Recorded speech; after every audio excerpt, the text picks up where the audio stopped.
el feminismo en una sociedad como la España franquista en la que estudiaste?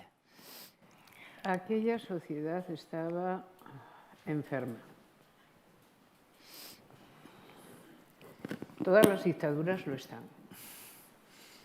Y además mantengo que es constitutivo, es decir, tú no puedes tener un régimen fuerte que limite todas las libertades y conservar al par la cordura. El panorama total empieza a llenarse como de cadencias que llevan directamente a una cierta anomia. De hecho, el peligro de la anomia fue lo que se produjo a la salida del franquismo. Hubo unos años de anomia evidentes, donde la gente había dejado de saber lo que estaba bien y lo que estaba mal. Se produce siempre a la salida de una dictadura. Bromeaba yo, y no tanto, cuando hacíamos este legado, que muchísimas gracias, director, por este detalle, con que mi generación necesitó para salir de la anomia a un psiquiatra, a Carlos Castilla del Pino. Es decir, nuestros modelos fueron aquellas personas que eran capaces de explicarnos lo extraordinariamente retorcido del tiempo que vivíamos y, por lo tanto, qué problemas teníamos para la propia edificación del yo en un ambiente que era tan extraño. Las dictaduras son extravagantes, pero son tan extravagantes que logran que quienes están a favor no tengan sentido común y quienes están en contra tampoco lo tengan. Lo que acaba de contar Victoria. Para la clase de religión había que ponerse guantes. Vale. Piénsenlo, por favor. Esto es, el tema que se va a tratar es un tema de tal magnitud que exige medidas de respeto excepcionales, de la misma manera que para un fundamentalista judío no señalará nunca con el dedo el texto. Cogerá el dedo de plata desde mucho más lejos para ir leyendo cada línea. Aquello estaba a un lado del fundamentalismo, por eso yo el fundamentalismo lo entiendo bastante bien, lo cual quiere decir que no me dejo engañar fácilmente. Entiendo el fundamentalismo porque he vivido en uno. Ciertamente matizado con que la religión católica, que todavía era del Concilio Vaticano I, lo que tuvimos, nunca ha llegado a los extremos a que pueden llegar otras formas religiosas, es cierto, pero no ha llegado ahora, hasta el siglo XVIII llegó con gran tranquilidad. En esto me pongo en lo que decía Berlioz, cuando decía yo he tenido la suerte de nacer dentro de la religión cristiana, la más dulce, hermosa y admirable de todas, sobre todo desde que no queman a la gente. Esto es así. Entonces aquello era un poco ese mundo. Victoria y yo a veces hablamos de las diferencias entre su colegio y el mío. El suyo era mucho peor. El suyo era muchísimo peor porque Victoria, como era aquello de que en el mío se preparaban obras de teatro, por supuesto, pero por lo menos las podíamos ver. En el suyo se preparaban obras de teatro y las alumnas tenían que estar de espaldas del escenario y mirando para la Madre Superiora. Y de vez en cuando la Madre Superiora, como especialmente aquel día llena de gracia y generosidad, les dejaba torcer la cabeza para mirar un poco atrás. No imaginen que aquello era normal, pero nada era normal.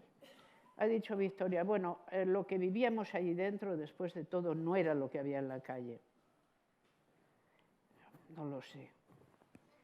No lo sé, porque yo todavía me encontré con una tal falta de libertades y luego te encuentras con que has nacido como parte del sexo femenino. De eso me di cuenta mucho más tarde.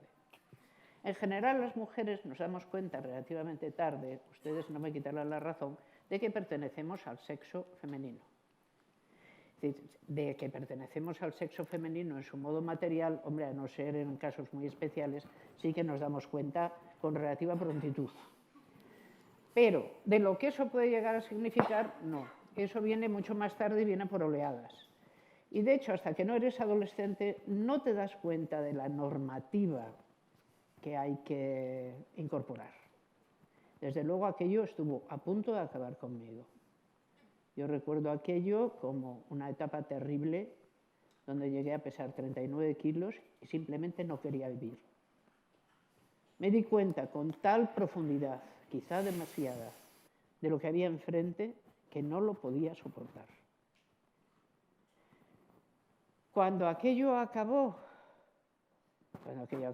fue maravilloso, pero acababa ¿cómo? Pues cuando te podías hacer con un lenguaje coherente de rebeldía. Y este no estaba tan claro. ¿De quién te lo iba a proporcionar?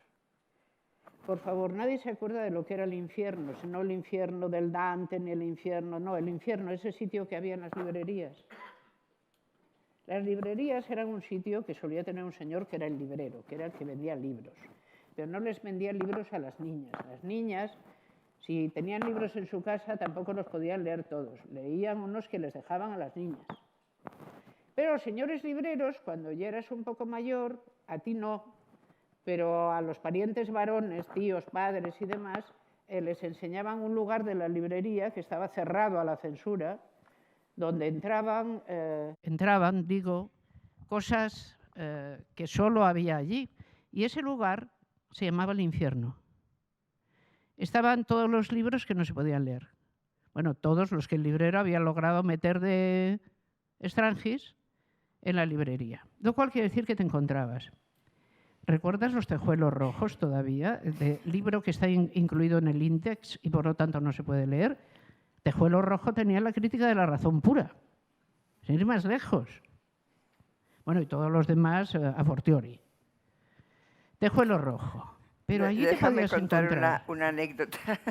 Y cuando yo, ya en la universidad, tenía un profesor que era muy anacrónico, muy católico, muy nacional católico.